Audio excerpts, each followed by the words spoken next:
Have you been slacking on the crabs?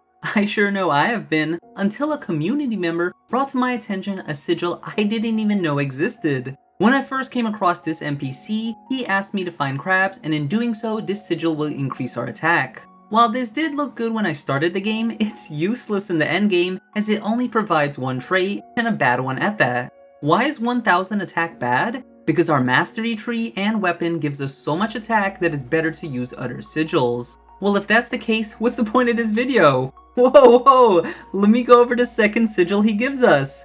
Crab Vestment returns increases our HP by 20% and gives us a 10% permanent damage cut. This is an amazing sigil if you're still progressing through the game, getting ready for the endgame quest, or you're looking for a good sigil to fill out your empty slots. I know I will definitely be using this for the new super bosses dropping soon, and I recommend you do so as well.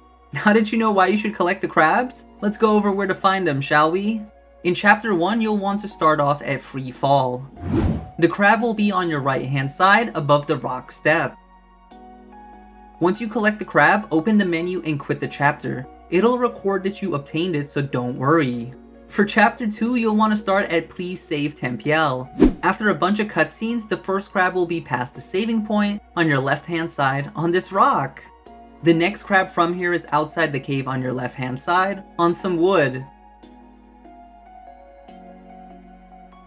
Before we could get to the next crab, we'll have to help the villagers.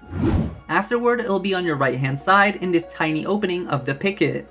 From here, you'll want to follow the path I take to get to the next one, as there's a bunch of stuff in the way for me to give good directions.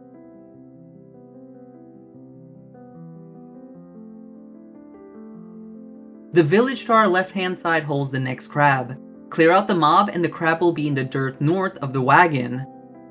Quit the chapter and start it again, but this time we want to pick Fortress Master on the war path. After talking to the knickknack girl, turn around and it'll be right here. The last one is on our left hand side before we jump down to the Colosseum.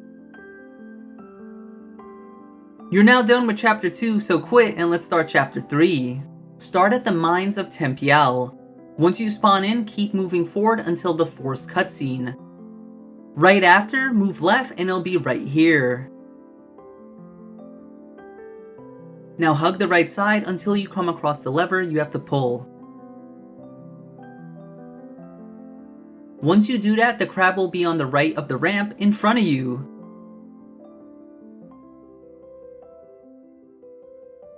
From here, follow the story marker until a cutscene.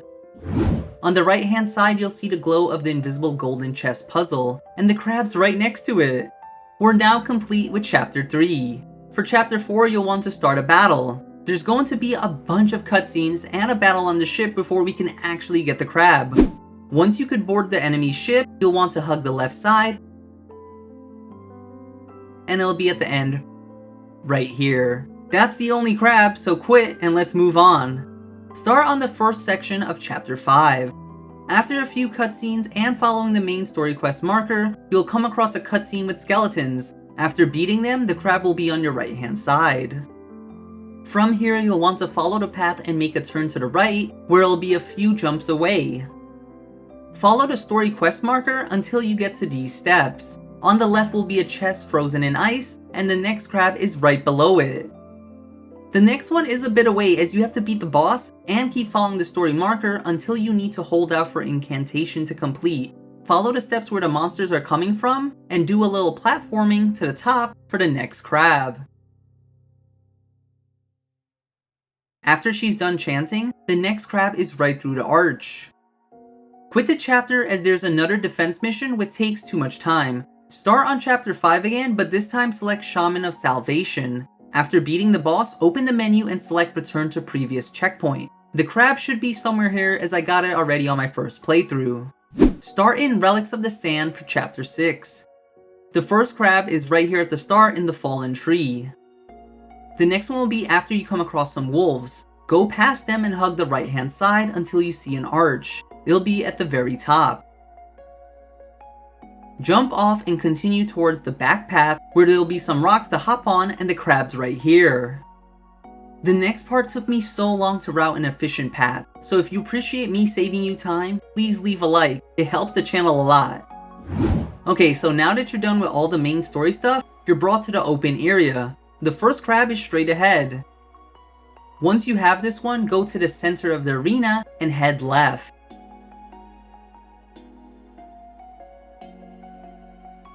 It'll be on this big rock at the back.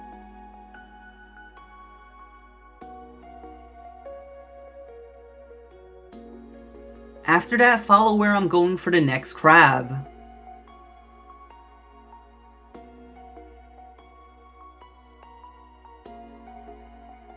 The next one is all the way at the back of these ruins.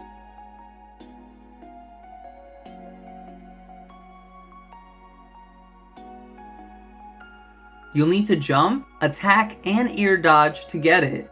From here, head north to where we're facing. Hug the left side and it'll be all the way in the back.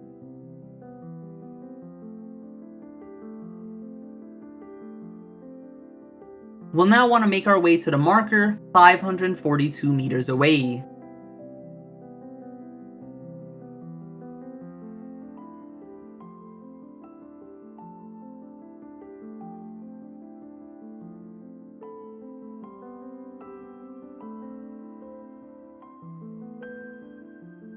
Once you see these rocks, go to the right hand side and go straight until you see the griffin. Then make a right and it'll be right here. Select Scarred Isles for Chapter 7 and let's begin. Once you can move, keep going straight and it'll be on your left hand side on this lava island. It's not here for me since I already have it. Follow the story from here and after the mini fight you'll drop down the path. Turn around and it'll be right there. Continue the story until you come across a chest during the chase, and it'll be on the rock on the left hand side. We can now leave and begin Chapter 8. Start on breaching Seed Hollow Castle. It'll be at the end of the hallway before the path becomes narrow. Once you open the door, it'll be on your right hand side. After the battle, you'll want to open the door, which will have the crab on the left hand side. Keep following the main story until you do the armor core fight, and afterwards the crab will be next to the pillar. Continue the story and after you beat the bosses, just follow the path and it'll be in the open area once Roland opens up the secret passage. Quit the chapter afterwards. For Chapter 9 we'll want to start on We All Fall Down. After a bunch of cutscenes, hug the left hand side and jump up for our first crab. From here you'll want to follow the main story until you beat the first boss. The second crab will be past the glowing chest in this corner. I already got it on my first playthrough so you won't see it here. After beating the second boss, keep going straight and it'll be on your right hand side after a few jumps. Keep going forward until you see purple slime falling down. Take the left hand side and the crab should be here somewhere. After defeating the boss, turn around and it'll be right here on the battlefield. From here, keep moving forward and the next crab is on the floating rocks. The quest marker will say 78 meters. Exit afterwards for the final chapter. Select Mr. New Fix-It and start Chapter 0. After a bunch of story and beating up some trash, you'll make your way to this cave. Follow the path and take a right on the fork and the first crab is right here. Keep moving forward and defeat the trash again. On the right hand side of the glowing chest, the crab will be right here. Exit the chapter and select following Roland's footsteps. After a bunch of cutscenes, the first crab is right in front of you. Keep moving forward until you come across this ramp. The last crab's on your right. Hopefully this video helped you find all the crabs with ease, and if you enjoyed this video and want to learn how to do optimal damage, then consider watching this video that goes over each step on how to do more damage. Until the next video, I'll see ya.